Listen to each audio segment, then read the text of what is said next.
Hello दोस्तों। आज का वीडियो का टॉपिक है कि कैसे हमें पेपर को सॉल्व करना है, जो कि बहुत ज़रूरी है सबको जानना, इसलिए आज मैं बता रही हूँ। मैंने हर वीडियोस हर ब्लॉग में यही कहा है, पेपर सॉल्व करो, बट मैंने अब तक ये नहीं बताया था कि हाउ टू डू इट। आज यही मैं बताने वाली हूँ। सबसे पहले आज हम स्टार्ट करेंगे बायो का, है ना।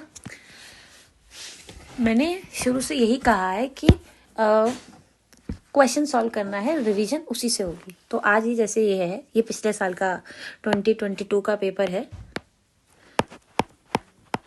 तो 4-5 क्वेश्चन बताऊंगी कैसे करना है, ठीक है। जैसे आपको ये क्वेश्चन पढ़ रहे हैं 165 क्वेश्चन नंबर है कि breeding crop with higher level of vitamin and mineral और higher protein and healthier fat is called. तो जैसे कि हम जानते हैं इसका आंसर होगा बायोफोर्टिफिकेशन।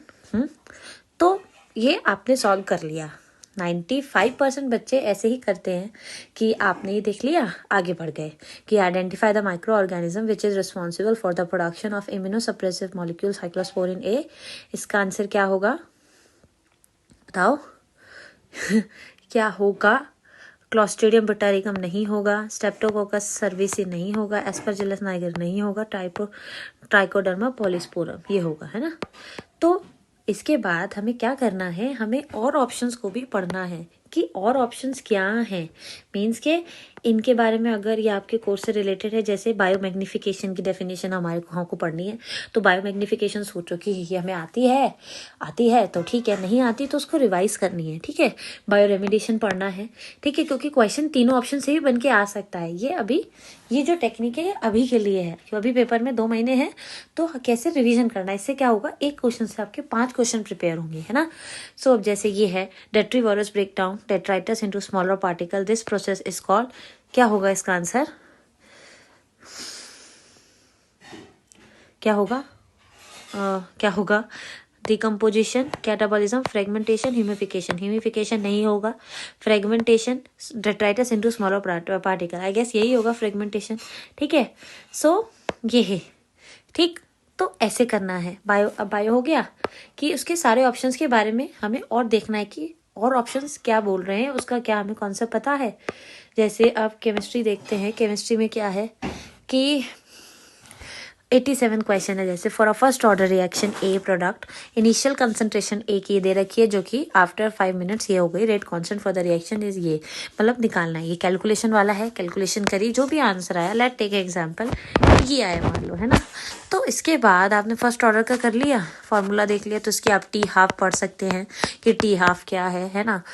तो इससे क्या होगा, एक कॉन्सेप्ट के साथ साथ आपकी और भी कॉन्सेप्ट क्लियर होंगे, ठीक है, क्वेश्चन के साथ।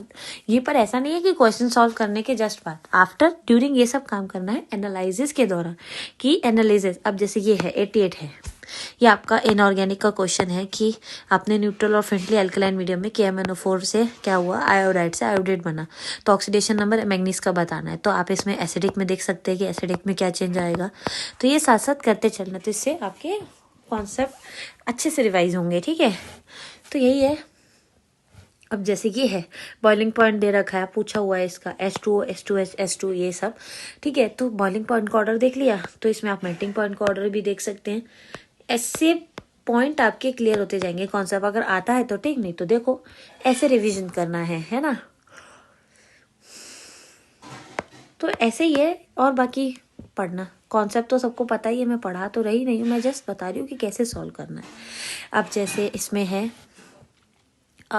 जैसे इसमें मैं वो क्वेश्चन ऐसे रैंडम नहीं उठा रही हूँ, जिससे कि मैं बता सकूँ मोर अच्छे से एग्जाम्पल।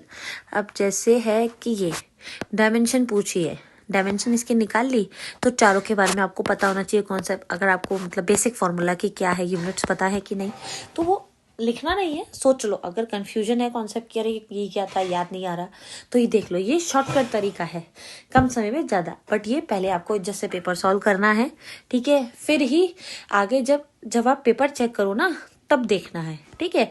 इज्जत से सारे क्वेश्चन सॉल्व करो। फिर जब पेपर को मिलाने के वक्त जाओ, पेपर को जब एनालाइज करो, तो सबसे पहले करेक्शन देखो, दूसरा सारे ऑप्शंस पढ़ो।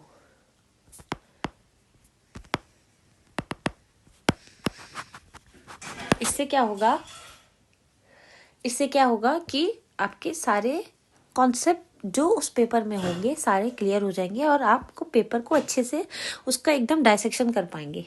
तो बस ये टेक्निक बतानी थी, और ये टेक्निक माइंडेड हर पेपर के लिए लागू होती है, चाहे वो जेई हो, चाहे वो नीट हो, चाहे वो कोई भी हो, वट एवर द एग्जाम, सबके लिए एप्लीकेबल है।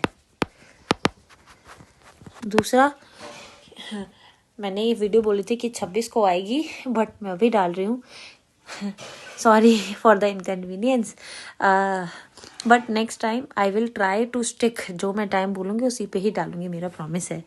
So thank you. इस वीडियो में सिर्फ इतना ही। वीडियो अच्छी लगे लाइक करना, सब्सक्राइब करना और ऐसे ही बने रहना। Okay bye, thank you.